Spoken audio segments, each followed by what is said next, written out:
Yo, welcome. And basically this video is going to be just a few tips and tricks in Photoshop that I personally use day to day. And I saw this for first up we're going to be discussing PNGs, and I saw this meme going around on Twitter was about like PNGs, fake PNGs and all of that. So I'm going to be showing you how to get rid of those. The first thing we're going to try is coming to the Google search itself. So let's say I wanted Twitter's logo, for example, and I come to images, and then I download one of these, and it's a fake PNG. I mean, who don't know what a fake PNG is? It's something like this, where the actual PNG background is not a PNG. So you come here, and then here in tools, you click tools, and then come to color, and then pick transparent. That will refresh your search, and then all of these are actually transparent backgrounds. So you can, once they finish loading, you pick them up. They're actually transparent, as you can see. But let's say for example it's not a logo, it's not this easy, and I have an example here of a saxophone, and I need to get rid of this background. So the first option you have, there's two ways to do it. The first option you have is coming to your properties channel, your properties tab, and then come to quick actions. Now if you don't have your properties tab, you just come to window, and then you pick properties here, and then to pop up either here or your sidebar here. So you come here, we come to quick actions, and then we just click remove background while the layer is selected. So that should load up, and it might take a while depending on how fast your system is, but yeah, there we go. That's done. But if we come over here, let's fill this in with a red or any other color, we can see it's not too well done. There's still some area. This is supposed to be transparent, that's supposed to be transparent, and we've got a couple other places like that, like right here. So it's not the best way to do it if you have like small spaces in between your subject. So one other way to do this is to actually, I'm gonna do everything right there, is to use your quick what's this tool called, your magic wand tool. Yeah, so you come to this right here, and then you right click on it and pick the magic wand, and then you just want to set your tolerance to something like 10, 11, let me see, right there. So just over like 15 or so, and you should be good. So once you click that, it actually just it picks everything you need, and then you can just come individually get rid of the parts you don't need. And yeah, this is a little hot, and yeah, so you can do that, delete it, get rid of the PNG, however you want to work that out. Now the second tip I'm going to be demonstrating is using QuickMask, which a lot of people don't use, and it's like one of the best tools in Photoshop, but a lot of people don't realize it's there or even how good it is. So we come to, let's open this other PSD I have here. Now we see this subject, and let's say for example I need this subject out, could be anything, could be a human or whatever, and I need to make this selection. I've done that already, and we'll make the selection. But let's say for example for some reason maybe this hair was longer or it was bigger. Now a lot of people, especially after using the pen tool, you start using like other tools to put in the selections that you don't have. But all you can do is just press Q on your keyboard. That will take you into the quick selection menu. That's not for my background, by the way, it's just the quick selection menu. And then once you're here, all you have to do is take your brush or your lasso tool, any other selection tool that you have or that you want to use, whichever you prefer. But I'm going to use the brush, and let's say I wanted to let's say this hair there was one more hair here. I just make that selection, and then I press Q to leave the quick mask tool, and then the selection is right there. So it's really easy to use, it's really efficient for making selections. And yeah, by the way, this, if it's right here. The actual icon is right here for those wondering, and I believe you can get it from free. Yeah, I have no idea where it is, but the quick selection, your Q on your keyboard can do that just fine. Yeah. Okay, so while editing, I forgot to mention how the QuickMask actually works, in case you don't know. So let's say we have, and by the way, I meant like black and white brushes. So basically, black brushes add to your, I mean, white brushes add to your selection, while black brushes remove from your selection. So remember, this was our selection. If we didn't want this mask part, we use our black brush to actually remove from the selection. And then if we wanted to add, let's say wanted to add that right back, we just we change to our white brush or the black brush, whichever you're using. I mean, sorry, you change to the white brush, and then you just, so when you're masking, a white brush would remove while a black brush would add. So just wanted to add that. Wow. Just wanted to add that because I noticed that he mentioned it while I was filming the first part of the video. Yeah. So that's for the quick mask. Also, the last thing I want to demonstrate is let me know this real quick. Using smart objects. That's not the last thing. Using smart objects instead of rasterized layers. Now let's say, for example, I just edited, or I just got this object into my project file, for example, and I need to resize it. Now the first thing you would see, this is just a normal rasterized layer, by the way. Let's say I made it smaller while I was working.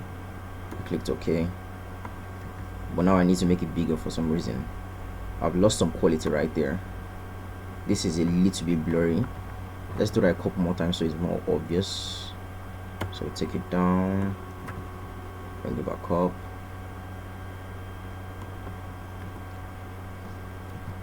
Take it down again, bring it back up.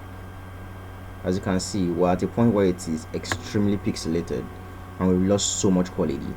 So but right here we have the exact same image in my second artboard, the exact same image, and this time I'm going to make it a smart object. Now to do that, it's not hard.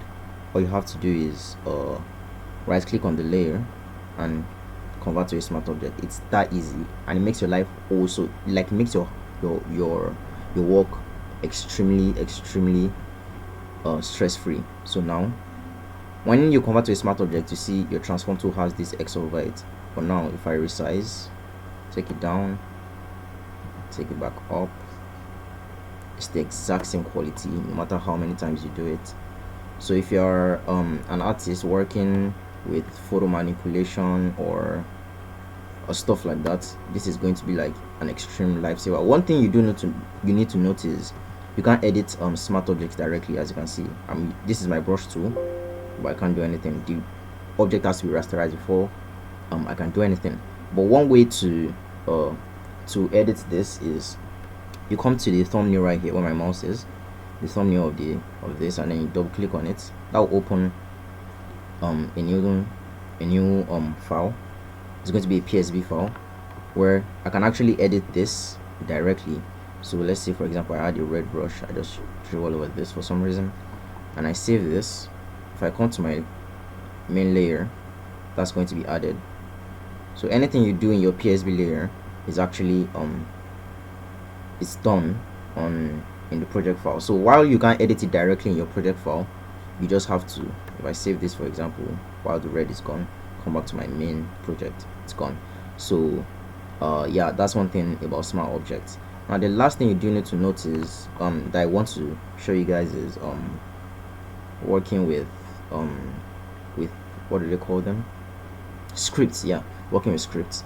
And I'm just going to go ahead and create just a random project here. Now this is way too big. Let's see, I'll just say 800 by 800, cool.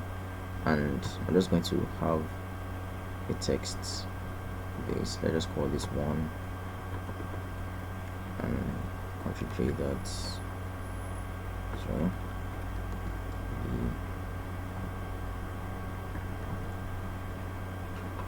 2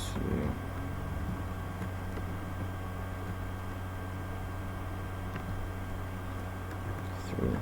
Now let's say we had these 3 layers and we wanted to export them individually. So wanted this to be its own JPEG file, wanted 2 to be its own JPEG file, wanted 3 to be its own JPEG file. Now most artists or most designers, and that's how I started, I would just put off all the other layers, export this, put on this layer, export it, and yeah, like that. But one thing you can do is come here to file, export, and then use layers to files.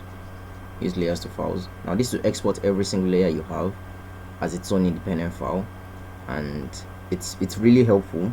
And one thing you can also do is to download custom scripts. I have one right here which I named layer export.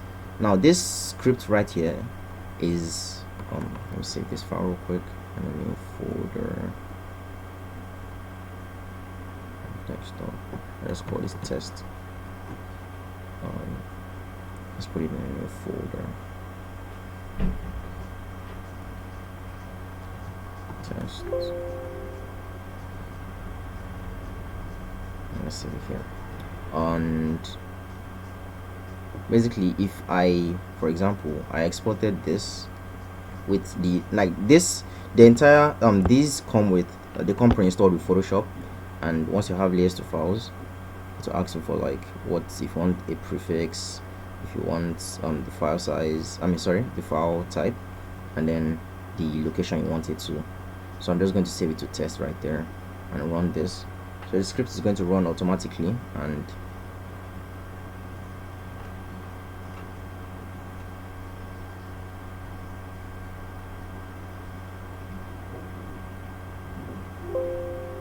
was successful. Now if we check this, let's come to test. Each layer was exported individually, and then you have the background layer because it was also a layer. You can just get rid of this, and yeah, that's basically how to do that. Now in some cases you might have how do I put it? Now you might have, for example, I have the prefix we set earlier was just test, and then this was test 1, test 2, test 3. Now in some cases you might want to keep the names of the layers. For example, oh no, it's not here, but let's say for some purpose I wanted to keep this layer. Let's say I wanted to name this one, I don't know, right? I can name this one like listen or something. Let me name this one like here, maybe. Yeah, so let's say I wanted to keep these layer names for some reason. I have this script right here, this layer export script, and then that just runs it. I'm going to save this as a JPEG, and then now that's the custom script. You can find custom scripts wherever you need them. So you can see now this is this is here, listen, right? So each of them, the layer names were kept.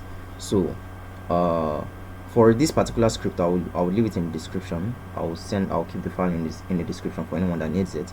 But you can just go on GitHub or Stack Overflow, all these popular coding sites, and just try find scripts that you might need, or a simple Google search, and yeah, that's basically it. See ya.